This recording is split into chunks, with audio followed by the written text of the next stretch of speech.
It's 9:18 a.m. Just dropped my kids off to their summer activities, and you know what? I'm proud of that. I don't have to rush into work, and I don't have to worry about wasting these precious moments and waiting till I was 65 to be present for some of these mundane moments. I built this freedom in my 40s while everyone else was following the biggest financial lie ever told. Max out your 401k and retire at 65. But here's what they don't tell you. Most people following this advice will never retire. They'll never save enough, and they'll never be able to actually retire the way that they want. And worse, this mindset becomes a psychological prison that stops you from building real wealth. I learned this the hard way as a derivatives trader, and I never wanted to go back to it. So I'm about to destroy this myth completely for you and give you a little bit of math behind this lie. The first one is that the reality is most people will not save enough money to retire and live the life that they envision living in retirement. There's a number of reasons for this, but number one on them is we all want to live now. We all end up spending a lot more money during our lifetimes and having the comforts of life and enjoying the vacations now and buying the, BMWs and all that kind of stuff. And because we inherently know that we only live once and we want to live now and not just postpone it all till retirement. And then the second piece is that maxing out your 401k and that's it in terms of retirement savings definitely won't get you enough. I don't have the exact math on here, but, saving 3% of your income and even having your company match will typically not get you the $2, $3, $4, $5 million saved that you need to comfortably retire. But it's an easy sell. Do this. That's your retirement package. Okay. So you likely won't get there unless you do something massively drastic with your current spending and your current lifestyle and save outside of the 401k. The other piece of this is that I've come to view this save in retirement, max out your 401k as a big, massive trap. I think it's one of the number one things that keeps people in a job well past the time where they know in their own heads that they want to do something else. They want to leave. They want to take a risk. They want to create a business. But they take a look at that net worth balance and that retirement savings balance, and they say, it gives them hope. And they say, I can't give this up. Well, you don't have to give that up at all. You might give up contributing to it for a couple of years. In trade, you may have you may give up contributing to it for a couple of years and then get a massive windfall because you created a business that operates while you sleep. So there's a lot of false beliefs around here, but it keeps you on a linear path with a linear goal of just increase my retirement savings. And that all of a sudden becomes your entire life. 10, 20 years go, 30 years go by. And yeah, if you measure success as I've saved and I've built up a nest egg, then great. But if you've been doing that well past the point where you've been misaligned for a long time in your job, and that 401k is preventing you from trying anything new, then that's a massive, massive problem. I'm 44. I've lived through several major market crises. I was trying to get my first job in 2001 after the dot-com bubble burst and the market was terrible. Fast forward a few years, I'm a financial futures and derivatives trader, actively trading in the markets during the great financial crisis of 2008-9, call it. So I've seen market valuations go massively up and massively down in my lifetime. They used to be, a lot longer in between, But I've lived through, in a very consequential part of my life, I've lived through these massive fluctuations where you see your retirement nest egg and all of your stock and bond portfolio go down by 50, 60, 70%. I've seen friends whose parents were on the cusp of retiring in those time periods and watch their entire savings get cut in half. Now, yes, markets have come back and all of that kind of stuff. But if you are 65 and looking at retirement and you hit a major market correction, it's a lot to handle. So I looked at that and I said, all right, our entire saving structure is built on investing in public equities and in public bond markets and I see those numbers can fluctuate. Your money is not 100% guaranteed. It is at risk. It can go up and it has gone up, but it also can go down. And I learned a strategy that I like to implement called the barbell strategy. I read this from Nassim Taleb in, I think it is, I'm not sure which one of his books. I'll get it for you. But the barbell strategy is basically a way that you can think about a lot of investment decisions, not just monetarily, but time investments and all that kind of stuff. You can have one end of the barbell be really, really safe. Okay. And you can look at the other barbell and allocate a much smaller portion to higher quote unquote risk bets, things that won't work out as many times out of 10 as the safe ones, but can offer like orders of magnitude greater upside. And I started thinking about this from an asset allocation standpoint. And I said, all right, if for the math, I'm going to make it easy. If I have $100,000 saved up in a 401k, that balance can fluctuate up or down 10% very easily. It can go down a lot more and go up a lot more, but like 10%, that's $10,000 in a correction, let's say, is going to happen almost every year. So, and the expected return, if I just leave this money in, is to crank out, I'll be really generous and say a 10% return per year. Okay. So if I leave it in for 30 years, it's going to grow 10% every year and keep compounding. That's if you believe that math. But what happens if I apply a barbell strategy? What happens if I take 10% of my nest egg, 10 grand, pretty small amount that even at 44, like I can make up if all goes to hell with this $10,000. What happens if we start to broaden the definition of investments that we can use in retirement to include investments in ourselves and investments in business? So I remember listening to Warren Buffett and him saying the greatest return on investment you can make is in yourself. And he uses the example of buying a speaking course when he was younger.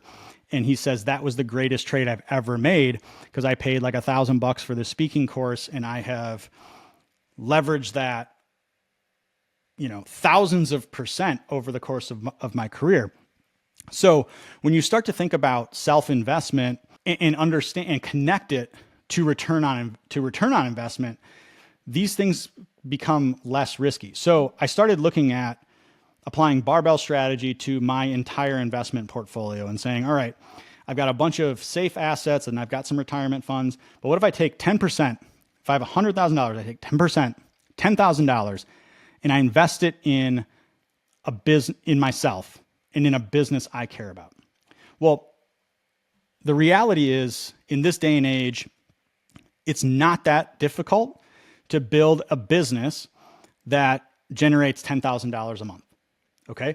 So if you take 10 grand and invest it smartly, you get the right support, you get the right tools, you maybe invest some of that in learning and leveling up your sales or marketing game or whatever, 10 grand, 10% of that nest egg, you could build a business that returns $10,000, not a year, but a month, $120,000 a year. That's 1,200% return on investment every freaking year. Now compare that to taking your entire $100,000, which this is the retirement math, $100,000, letting it ride in the market, and hopefully returning 10% per year, getting you that $100,000 that you've worked blood, sweat, and tears to save up is only going to kick off $10,000 of retirement income per year. Now, I know there's growth and all of that, but that's the math. You can take a very small amount of capital, bet on yourself, get alignment using your natural skills, advantages, gain meaning from that work, build something that's yours that you can scale up or down in retirement. You can spend less time doing it and take your vacation to Italy or whatever, and it can kick off 10 grand a month. Like, I looked at it that way and I was like, why aren't more people making small bets and allocating some of their retirement savings to this type of thing? It's like the new investment vehicle. It's the new savings account. It's the new way that you can not only create a bridge to retirement, actually give yourself a chance to live the life you want in retirement, but it can also protect you now while you're working and insulate you a bit from market disruptions and labor force disruptions that are happening, all over the map. So most of us have a very linear view of growth. And, think about the 1% improvement folks or the 401k. Just set aside $3,000 a month, put it in there every single month, watch your income grow, watch your net worth grow, watch your retirement savings grow. And it feels great. Like, we all see, when we see progress, we get a little bit of dopamine hit. We think we're on the right path. We know we're improving from where we were last year or the year before. And so that feels good. But at the same time, I know from talking to so many people out in corporate America that they are feeling a sense, a crisis of meaning. They want to be more attached to their work. They want to feel like they're delivering impact, like they are creating and being the best version of themselves. And when you notice that, but you stay, it's so much easier to stay put and try to bury those feelings when you see yourself progressing and when you see yourself closer to the goal of retirement. And that goal wasn't yours. You didn't define success as retirement, but culture and our standards and our society has told you that that is the goal. So we become complacent and we continue our inertia of moving towards a goal that's not even ours without questioning it when we zoom in and just look at the micro improvements, that balance going up. If I just keep doing this and putting money away, I'm closer to the goal. But is that the right goal? That's the whole point. And if you're stuck and burned out and trapped at 35, is it reasonable that you can actually put yourself through another 25, 30 years of what you're feeling now just to continue on that path of feeling like you're making some type of progress? So where I get a lot of hate when I say maxing out the 401k and retiring is the wrong goal, what I tell people is, if you're putting all of your savings into retirement, into your 401k, there's another problem that exists, which is that money's locked up. Yes, you can access it, but there's hoops to jump through, penalties to pay, and all that. So yeah, you're net worth rich, but options and cash poor. So if an opportunity comes along that may require some level of cash or investment, you're kind of hamstrung. And so what I like to do is say, like, stop optimizing for tax breaks by putting as much in your 401k as possible. Give up a little bit of that tax break and take some of that money and put it in a savings account. But this isn't a rainy day savings account. Most people tell you to save for a rainy day, right? Like, we need to have money in case anything unexpected happens. That's true, but you can also save to capture the upside of uncertainty, or as good ideas and good chances come across your plate, you can capitalize on them. So I tell people to take a portion of that money, put it in a separate savings account, and label it, I call it the options fund.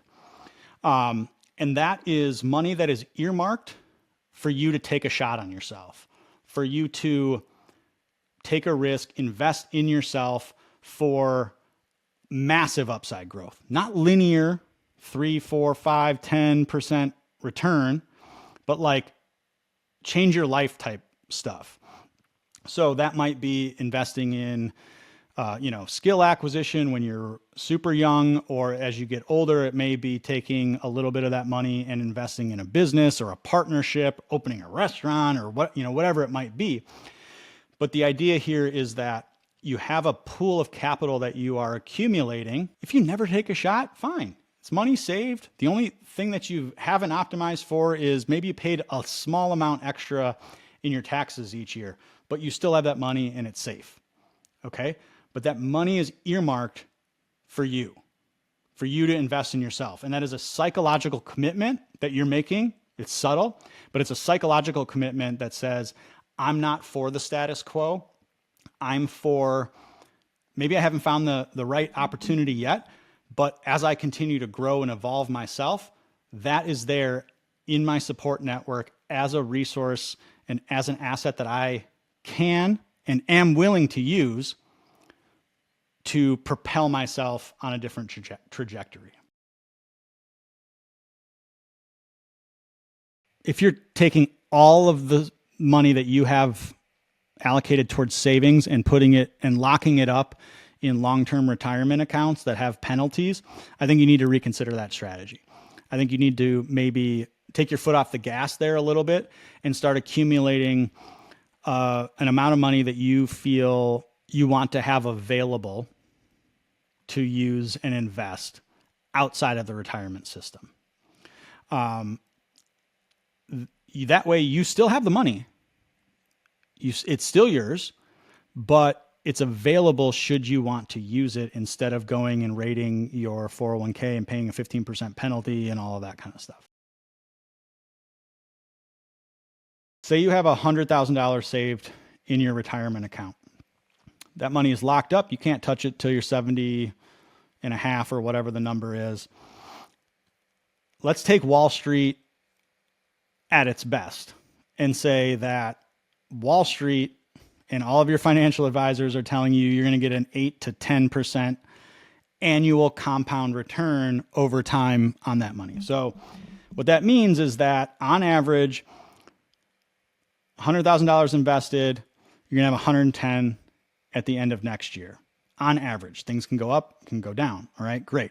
You're risking $100,000 in the market in, the global stock market, the US stock market, whatever that is. Those values go up and down. They get way out of whack and come down. They get way depressed and come back up. We don't know how to really predict that, but on average, you're going to get essentially a 10% return. However, with what we know now and the tools that are available to us, automation, AI, marketing, all sorts of stuff, we know that with a little elbow grease and the right drive, it's not all that complicated to create a business that that creates $10,000 of income per month. Okay. And you can do this with really low cost. So as a thought experiment, you could take 10% of that nest egg, $10,000. Okay. Still got $90,000 over here in the retirement fund. Take $10,000. You use it to accelerate your business, invest in the right tools, invest in the right learning, marketing, all of that kind of stuff. And you create a business that eventually gives off $10,000 per month. Okay, that's $120,000 a year. So let's say we go do those two things, we reevaluate after 3 years. Your $90,000 in your retirement account, because remember we took out 10, becomes, somewhat, let's just call it for ease, let's keep it at 100. It's $130,000. You've created a 10% per year return.